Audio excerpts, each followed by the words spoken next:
press. I'm very happy that you're giving me this attention and this information attention because it needs to get out to the world.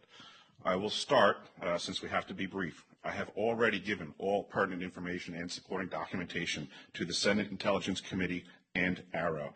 They informed me that all of my information will be recorded for public record and shared with Congress. It is that important.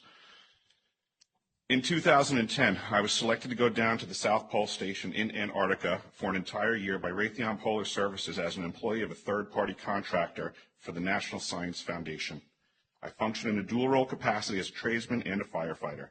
My responsibilities required me to be more informed than most of my crew and offered me complete access to the facilities. What I learned from this unique experience needs to be shared with the entire world. The technology at the South Pole Station certainly can do what it is presented as its primary purposes, and unfortunately, much more. The ice cube neutrino detector is presented as a passive listening device for the purposes of the science as presented. But I'm going to skip right through the chase, folks. I have provided documentation that proves that the 5,160, what they call DOMs, that are embedded in the ice can actually transmit at 2,047 volts each. That gives us a long list of things to consider.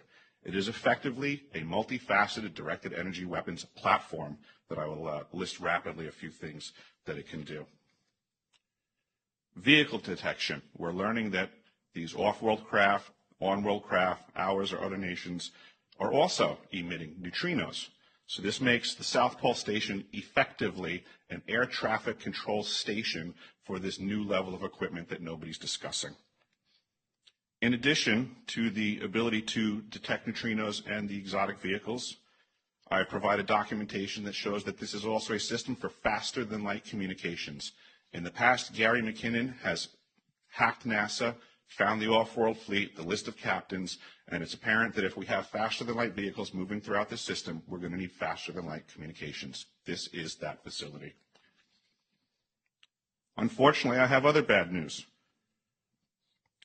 The season that I was there, 2010 to 2011, we converted from construction to operations and maintenance in both the elevated station and the detector array. Unfortunately, when they first fired it up, that was when we had the earthquakes in Christchurch, New Zealand. There was 2 incidental shots before they were able to target it correctly. This is an earthquake generating device as well. This is the weapons of war that we have to deal with now and what Raytheon's hiding. There's an ELF system at the South Pole Station that when I arrived, I was told it was off, dismantled, and completely defunct.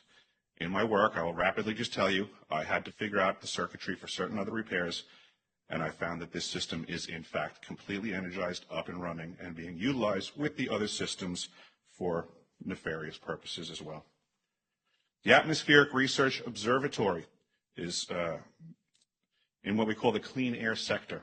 I witnessed myself a very powerful green laser shooting out of the top of this facility into the cosmos. This, I believe, is a secondary form of long-range communications and or a defense system.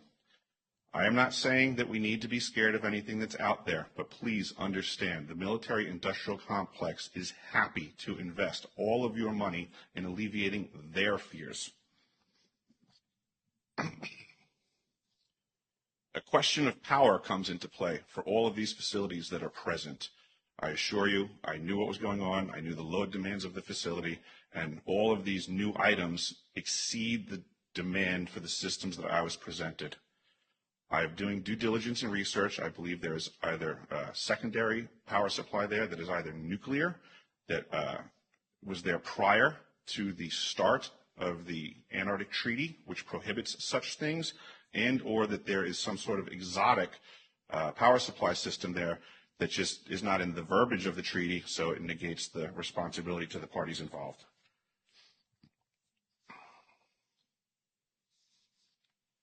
I think that pretty much covers it for time.